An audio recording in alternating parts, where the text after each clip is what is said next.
Richard E. Grant took it to another level. He recreated all of freaking Asgard, y'all. Like, what?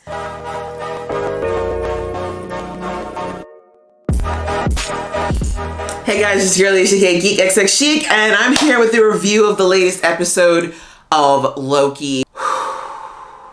That was fantastic. I love that episode on so many levels. I'm gonna have to rewatch it because I know there were things that I missed. They put a lot in that 40 odd minutes. Like, when you think about the fact that this whole show, I think there are two major purposes or two main goals that this show is trying to accomplish. One of them is, of course, it is all going to be kicking things off for the second phase of Marvel movies, which is going to be starting to come out this year. But I think the other one is that you've got this character of Loki who has been, up until now, written and portrayed as a certain type of person, a certain type of villain.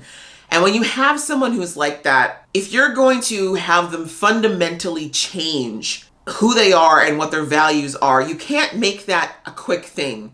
I love, like, what's weird is that I'm usually someone who roots for villains. Like, I know it's a strange thing, but like, I usually really love the villains in most movies, even if they're not well developed, just because I feel like they have way more creative agency than a hero typically does. What really always drives me nuts is a lot of times villains are not given a really good story. They're not given dimensions and sides like the hero does. And that makes no sense because villains are very rarely, like, they're not just these constructs that just pop up for the sake of destruction and then go away.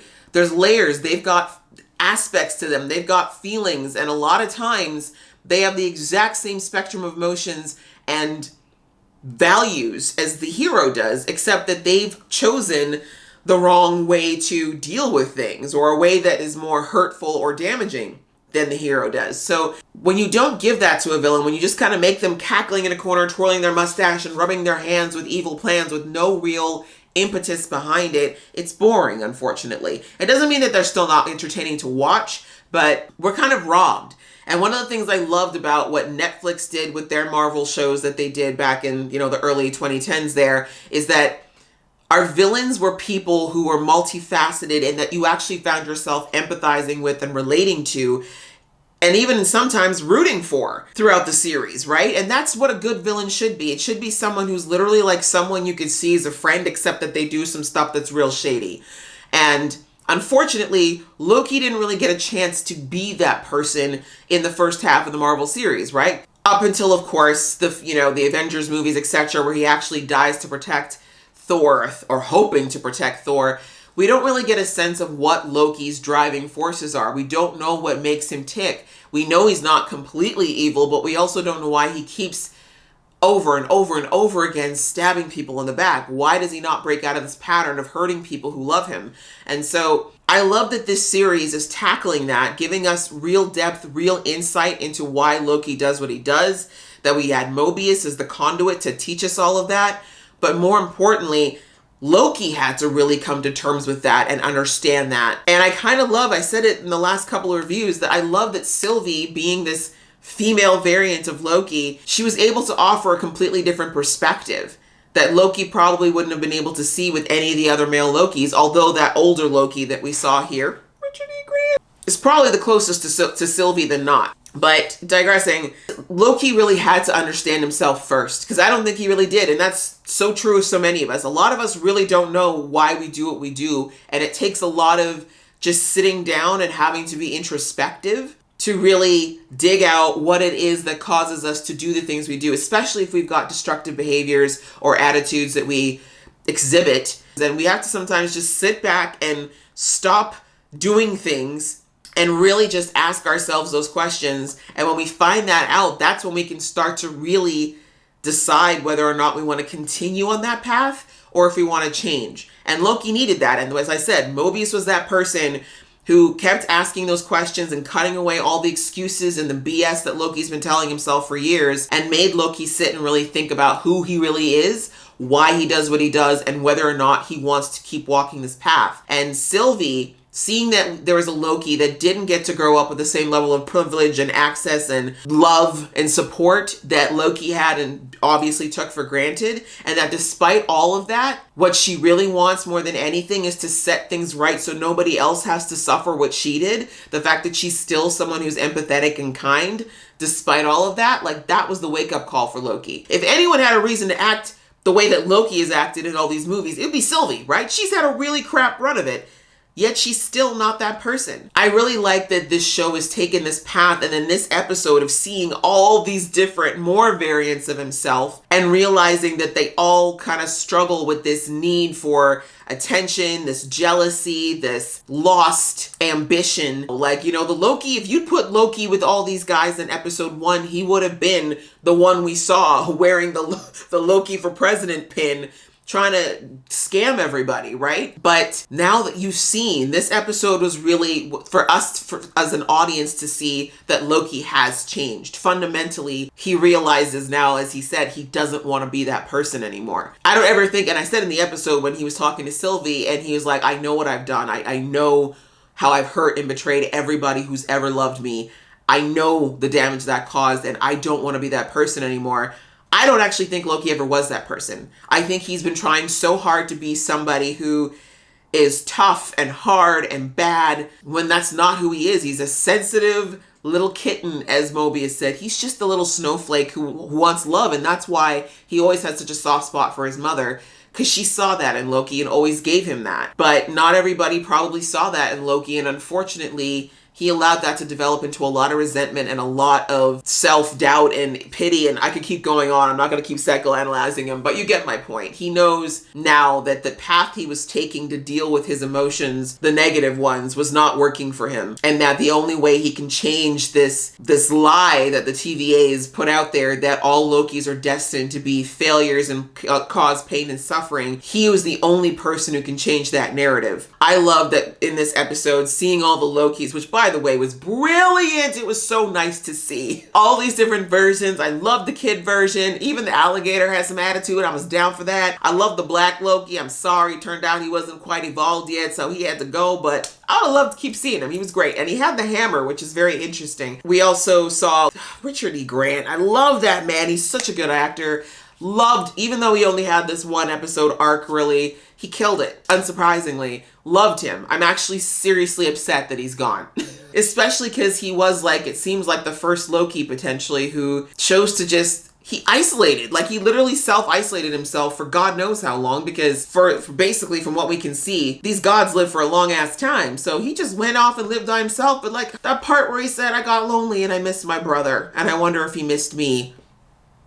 Like, knowing the relationship that we've seen between Thor and Loki through the Marvel movies, that was just so sad, because we know Loki misses Thor. And I feel like Thor 3 was the last time we really saw the two of them truly bond and truly show what they could have been. So I think that him saying all that and kind of iterating the kind of person Loki could have been as well was such a great mirror for Loki to see that this goodness has been in him all along. Short of a little kid who actually killed Thor.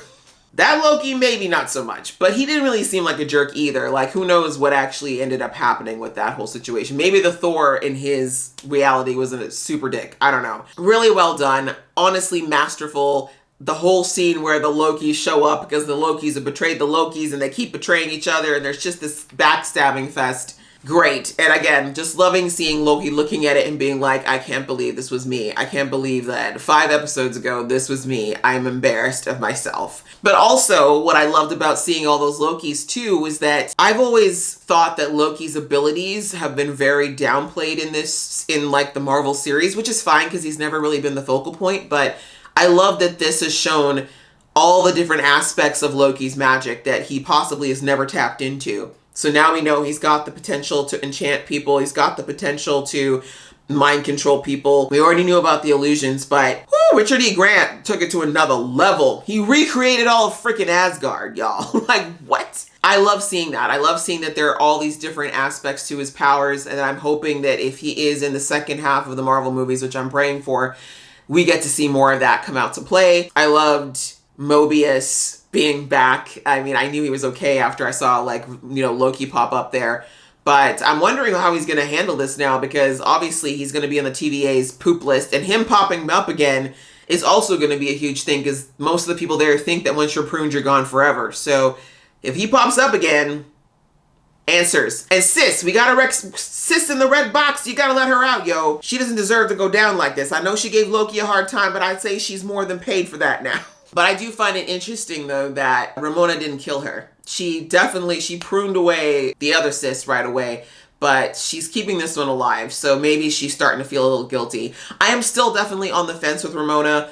I still think she knows more than she's saying, but I think she knew that the TVA lizards were not real. I think that was no shock to her. But I do think she believes that the TVA exists, and she's just really pissed that someone else like Sylvie is figuring this out before her. Like, I think that's really the part that's angering her the most. But she obviously knew that they were all variants. She knew that, and she knew the TVA were fake. Like, her reaction to me says that those things were not shocks to her in the least. I don't know. Ramona's still a big question mark for me. I don't think she's nearly as innocent as she's coming off here. But even if it is true, as I said in the episode, I don't know what she thinks she's going to get out of the TVA files. I mean, why in the world would they put the actual truth in their files for someone to find? Do you know what I'm saying? Like, that doesn't make any sense. So anyway, we'll have to see with her. But I do think there's going to be a showdown between her and Mobius, unfortunately. And I hate seeing a sis go down, but if she's still dying for the cause here, she gotta go. That was pretty much, yeah, I think that was all the things that we pretty much got in this episode. I'm not even going to touch on the weird connection between Loki and Sylvie. I'm really hoping, I don't know, the show is being very ambiguous,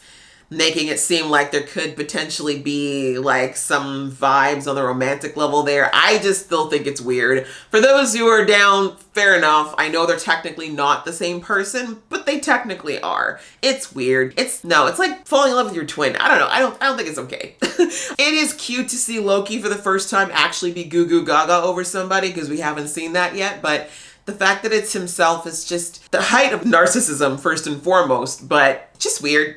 Don't like it. I'm hoping they just keep it as them being friends, since neither of these Lokis have ever had a true friend that they could actually fully trust. We'll have to see, but I'm very, very excited to see who is living in that palace behind Alioth. Because, girl, that was a hard one battle. I'm still mad we lost the old Loki over it, but I want to know who is in this little castle. Who is there? Is this like somebody? Is this somebody that knows Scarlet Witch or something? Like, who is this person or persons? And how do they have this much control, and why? So many questions, and I'm hoping we at least get some answers next episode, but I have a feeling we're going to be left with a lot of questions by the end of this season. Anyway, I feel like I could keep rambling, but this was a great episode. I enjoyed it thoroughly. What did you guys think of it? Please go ahead and sound off in the comments with any theories, comments, whatever you're feeling below. I love reading them and getting involved in that conversation with you. So if you like this video, guys, I'd really appreciate it if you gave it that thumbs up, and I will see you in the next video.